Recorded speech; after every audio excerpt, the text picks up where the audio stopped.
Hey up photo pips, welcome back to the channel. And with the wedding season fast approaching, the question that's on my lips is, are you Uncle Bob? I've been Uncle Bob. Are you the go-to guy in the family that everybody goes and says, hey, Uncle Bob's got a nice camera, he takes great photos, let's ask him to do the wedding. With this in mind, and if this is your first wedding shoot, I've just got a few little tips for you, a little bit of advice. The first question that I'd always ask myself is, have I got the stamina to last all day on a wedding photo shoot?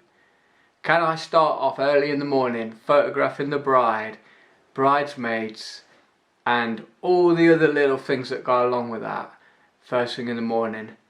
Then after that, moving on to getting to the church or the registry office or the hotel or castle, whatever it may be, to then photograph the groom, the groomsmen, the guests arriving, waiting around for the bride to turn up, then following the bride in and getting them all important shots. So there's one question that I always ask myself, and then from there, you know, we go on and we do the actual ceremony. Then you've got the reception, speeches, da da da da da da da da da. So that's a question that I'd always ask myself, and one that you should be asking yourself. Okay, so the second question that I'd always ask myself is, can my equipment do this job? Can my camera handle low light situations, high ISOs and all the other crazy stuff that comes with shooting weddings? And knowing that you could be in the dark one minute, then in the light the next. Dark, light. And can you realistically get your head around being able to shoot that sort of thing? If the answer is yes to both them questions, then proceed with said video. Because I don't want to sit here rabbiting on in my living room. I think it's time for us to get out and shoot. So I want to try and recreate some sort of scenario of a wedding. Obviously I can't do that because I have no wedding to go to at the moment, and there's probably no bride that would want me doing a YouTube tutorial on her wedding day.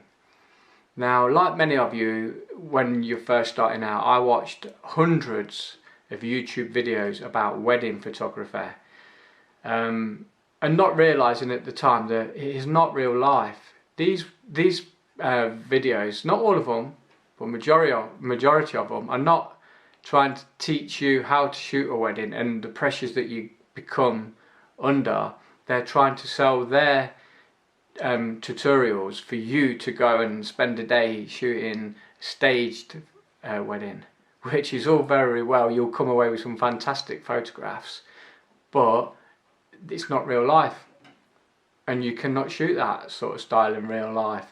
You know, when you're there and you're under pressure and the father of the bride's gone missing because he's thirsty, he wants a pint, things like that, you know, where's that tutorial? How do you sort of cope with these sort of things? That's real life. If you've not got time to set up 10 lights and have 5 assistants running around with you, everybody laughing and joking, it's a pressure situation that you're under. You need to crack on and get the job done. We haven't got time to mess about with flashes and flash guns. You know, when they've said the vows and they're walking down the aisle and everybody's cheering, following them out, you've not got no time to say, oh, hold on, can I just take this photo, please? No, you haven't. You need to be back outside getting ready for everybody coming out. That's when the problem starts, because you've just been inside, you've got high ISOs, you're back outside in the bright sunshine and ISO still high. What happens? All the shots are blown out because your head's just not quite around it yet. So the mega bit of advice I can give to you is check your settings in every single scenario you enter yourself into. Look, it's no point in sitting here. Let me try and show you or explain to you how it works in these situations. I found a nice place. It's called St Bernard's Abbey. It's a monastery. The monks still live there. They live off the land. They've got their own dairy farm, and there's a few chickens that are running around and peacocks and all sorts of things. But most of all, we could use it as a mock church. It'll be hopefully quiet when we get there. So let's take a look at the video and see how I fare up on these ISOs and low light situations.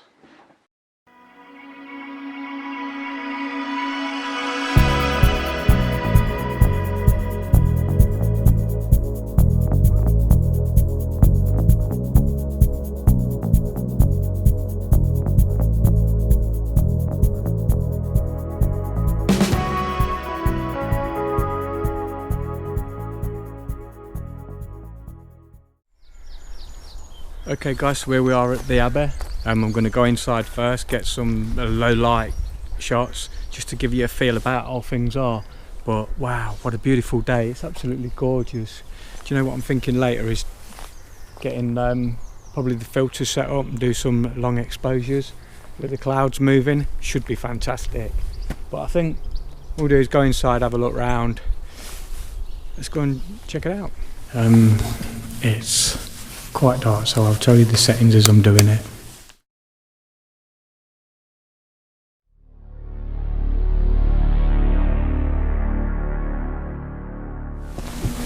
Now what I love about this is the way the light's coming through the windows.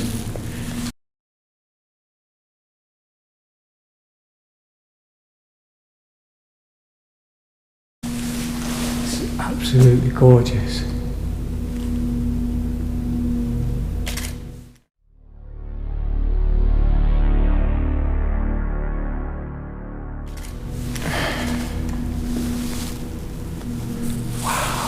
I love it. So let me just show you this picture up here, what I've got in mind. Oh, look at that for a shot. It's a beautiful, beautiful statue. So the light coming in, it looks absolutely amazing.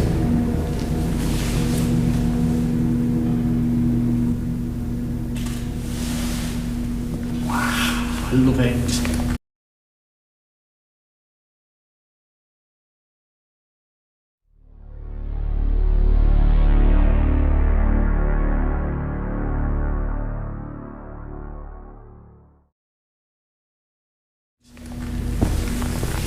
I've got to try and not get too excited. I mean, look at the pools of light, they're everywhere.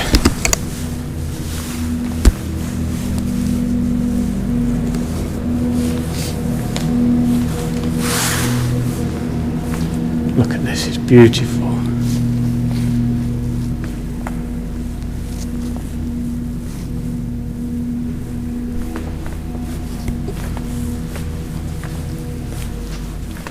Look at the way the light lands on the light lands on that flower.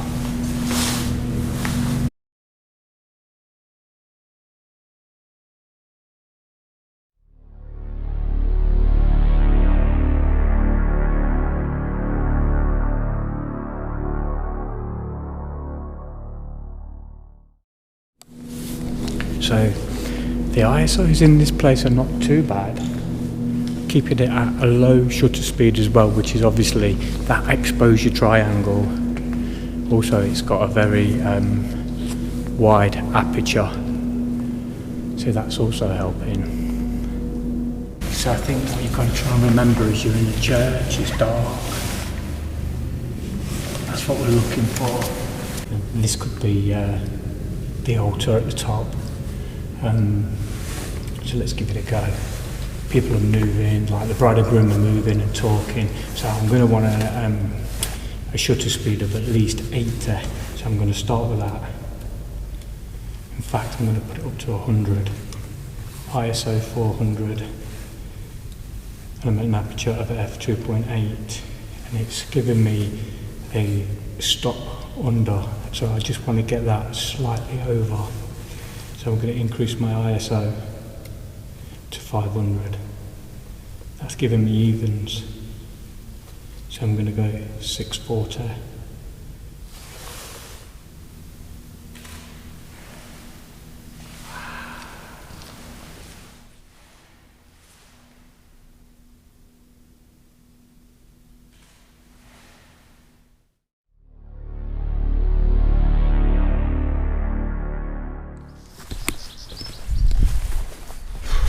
Okay, so I've just stepped outside for a little while now, just to give people a little bit of peace and quiet. They don't want photographer there in the way, so we're just going to give people a little bit of time.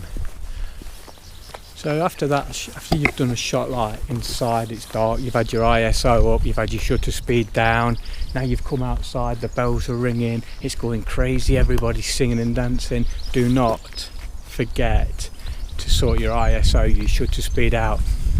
You're going to be excited yourself and you're going to want the shot. Everything's moving so quick. Bride and groom are literally, it feels like they're running down the aisle, but really they're just walking.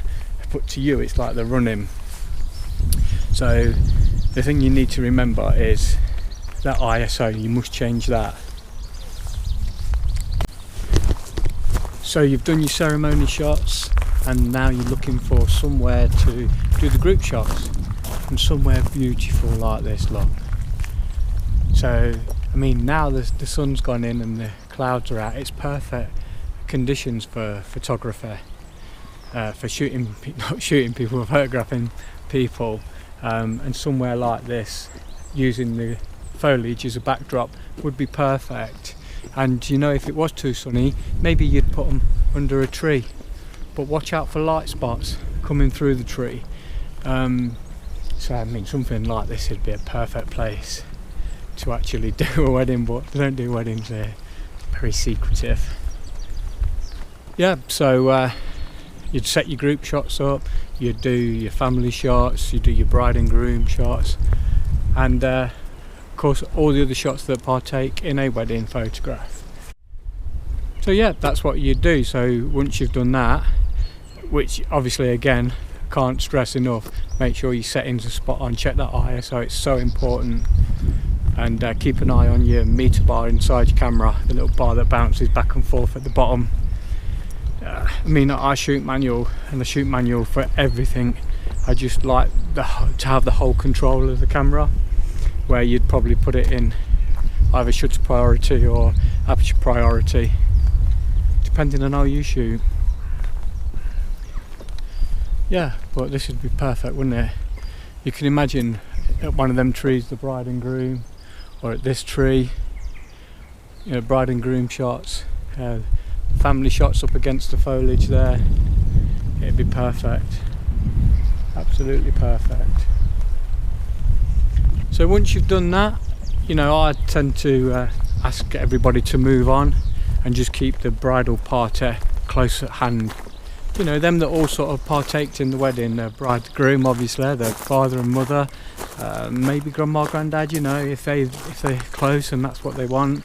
But we'd have had this conversation well before, and ironed all the creases out, and we'd have been spot on, ready for it. So this is actually a private part of St Bernard's Abbey, where people come to either convalesce or just for some quiet time and reflect on their lives and maybe the stresses of what they've had in their life. So it's a beautiful place to come. Yep, so we've done them shots. Then you consider going on then to the reception area, where it'd probably be a good time to take a break, get yourself something to eat, get your batteries recharged, and make sure you're all ready for the second part, which then is the speeches, which are always good fun. You know, I've heard plenty of good speech from the fathers of the bride, and it's always fun when the bride gets up. So if you get that, that's a classic shot. Everybody sort of encouraging the bride to stand up and have a speech. But yeah, absolutely beautiful. So then once you've had the speeches, it's normally cutting of the cake. And for me, it's quite a difficult shot because you go lower, you're looking up, and they look like giants, you know, and you can get too close, you've got people all around. So just take that into the consideration. Think about that shot. It's a shot that you have to get, so it's one on the list that you have to tick the box for. So then after that, it's the first dance. As a married couple, husband and wife, prance around in the dance floor. Now, I was inspired by a couple of photographers to use some flashes, and the last wedding I did, I actually tried that. But it's crazy. It's very difficult, because what I wanted was a flash behind the couple just bursting off and lighting them. Got the shot, it worked, but it was very difficult, and I did it. I suppose it's something that you keep practicing, you get it, but again, it's not the time for practicing, is it? What I'd suggest is it's something that you probably set up at home, have a go, use some cuddly toys or something like that to get what you want, and then try and remember them settings. But you know, when you're out there in the field doing it, it's not the same, it's so difficult. So then after that you can either go, which I normally finish then, or if they want, you can hang around and get some party shots, which are always fun. Depending on how I feel or how the day's gone is whether I'll stay and carry on and do a bit more, but there's always that opportunity to do a few more shots, help people out, have some fun. So that being that is roughly my day on a wedding shoot, and I hope this tutorial has helped you out. And it's about real life, not none of these where you can set up 30 lights and you can have 10 assistants. This is the real life. Well, thanks for watching, and I hope you've enjoyed it. If you like, give us a thumbs up, don't forget to subscribe, and one more thing, remember, get out and shoot. See you soon, cheers.